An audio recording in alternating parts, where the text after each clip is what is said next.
Om Sri Lakshmi Narsimhaya Namaha. Valmiki Ramayana, Sundara Kanda, Chapter 54. Hanuman burns Lanka. Summary.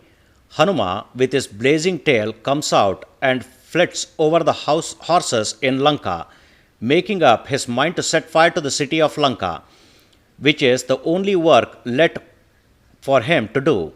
Hanuma burns the entire city, barring the abode of Vibhishana.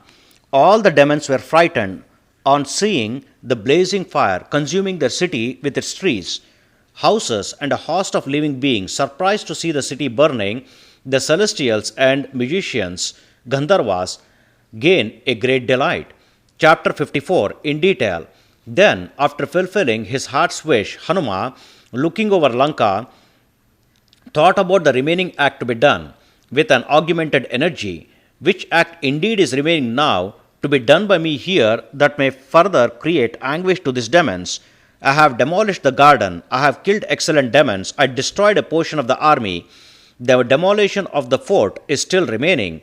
When the fort gets destroyed, the task of Rama's battle will be devoid of fatigue. Even with a small effort in this task, the work will become fruitful. It is justified to satisfy this blazing flame of my tail by feeding it to the full with these excellent houses in the city of Lanka. Then Hanuma, with his burning tail, strolled over the housetops of Lanka like a cloud charged with lightning. Surveying the garden and lofty palatial mansions that Hanuma, without fear, passed from one house to another of the demons.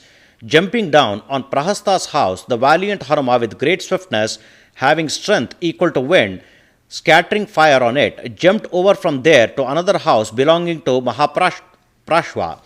Hanuma, with great swiftness, having strength equal to wind, scattering fire on it, jumped over from there to another house belonging to Mahaprashva.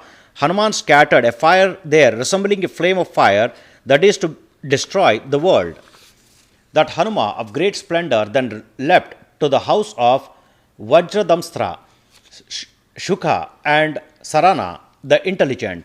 Leaving the house of Vibhishana, Hanuma of great splendor went successively to the houses of Rashmiketu, Suryashatru,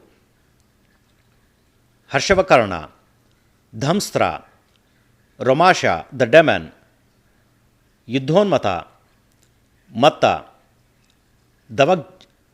Davajigriva, the demon, the terrific Vidyujiva, Hastimukha, Karala, Pishacha, Sonitaksha, Kumbhakarna, Makaraksha, Ijanashatru, Brahmashatru, Narantaka, Kumbha, as also the evil-minded Nikumbha, and burnt the houses.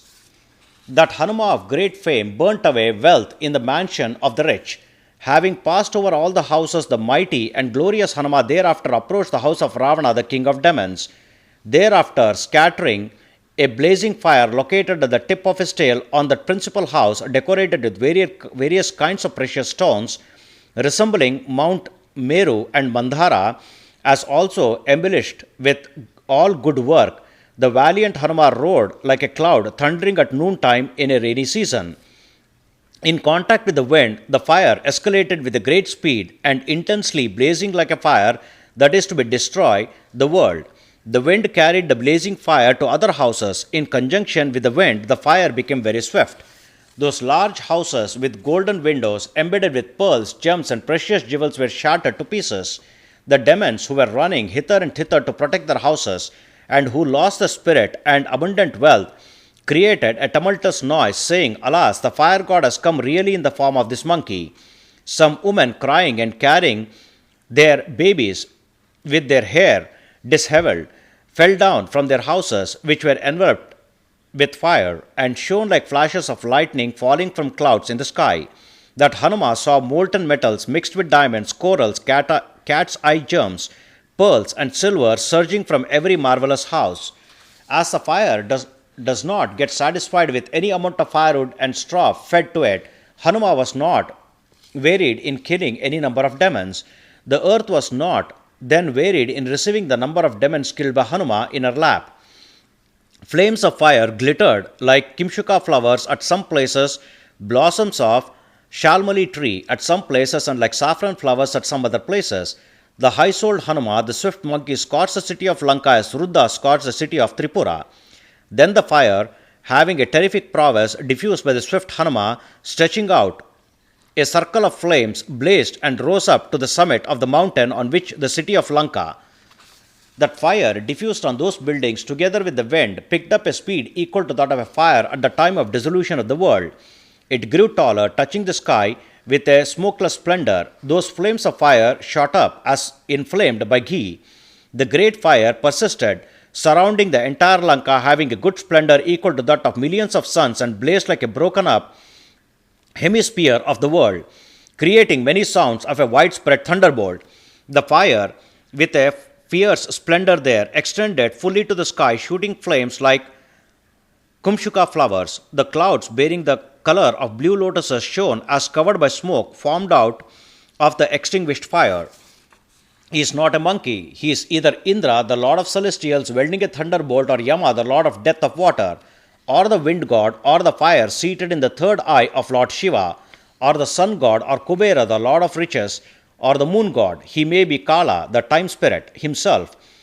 Whether the rage of four-faced Brahma, the grandfather of all and the creator of all, has arrived here in the guise of a monkey, playing the role of a destroyer of demons, or whether a supreme bright energy of Vishnu, the lord of maintenance of the universe, unthinkable, unmanifest, infinite, and peerless, arrived now, assuming the form of a monkey for the destruction of demons by the virtue of her extraordinary power.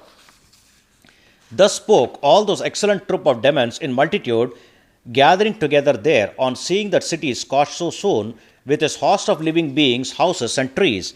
Then Lanka, having been scorched with its demons, horses, chariots, elephants, multitude of birds, animals, and trees, cried pitiably with a tumultuous noise, making a very terrific noise with a dreadful sound. The demons cried in various ways as follows: "O my dear beloved son, O my beloved husband, O my friend, O my very auspicious life, filled with enjoyments." That Lanka appeared as though afflicted by a curse, as defeated by strong fury of Hanuma, enveloped by flames of fire, with its distinguished heroes killed and its warriors in retreat. Hanuma, with his great mind, saw Lanka with its dazzled, frightened, and dejected demons, marked by blazing flames of fire and afflicted by the fury of Brahma, the creator of the universe. After demolishing the garden, which was full of excellent trees, killing great demons in battle, and burning that city endowed with a series of excellent houses, Hanuma, the monkey and the son of wind god, stood at ease. Standing there on the wonderful flat summit of Mount Trikuta, Hanuma, the foremost leader of monkeys, having a garland of flames formed by his blazing tail, shone like the sun, having a garland of rays, killing those multitude of demons, demolishing that garden endowed with several trees, and scattering fire on the house of demons. The high-souled Hanuma sought Rama with his mind. Then all the multitude of celestials spoke highly in praise of that Hanuma, the principal warrior of the monkey, possessing great strength and swiftness similar to the wind, greatly intelligent and the most excellent. Demolishing the garden, killing the demons in battle, Hanuma of great splendor shone brightly after burning the beautiful city of Lanka. Seeing that city of Lanka burnt, celestial saints and great sages along with celestial magicians got a colossal surprise. Seeing that Hanuma, the foremost among the monkeys and a mighty monkey, all the created beings were frightened, thinking of him as a fire that is to destroy the world. There all the celestial magicians, Vidyadharas, the supernatural beings, Nagas, the celestial serpents, Yakshas, the spirits, and all great living beings attained a great joy. Thus completes 54th chapter of Sundara Kanda, the glorious Ramayana of Valmiki, the work of a sage and the oldest epic.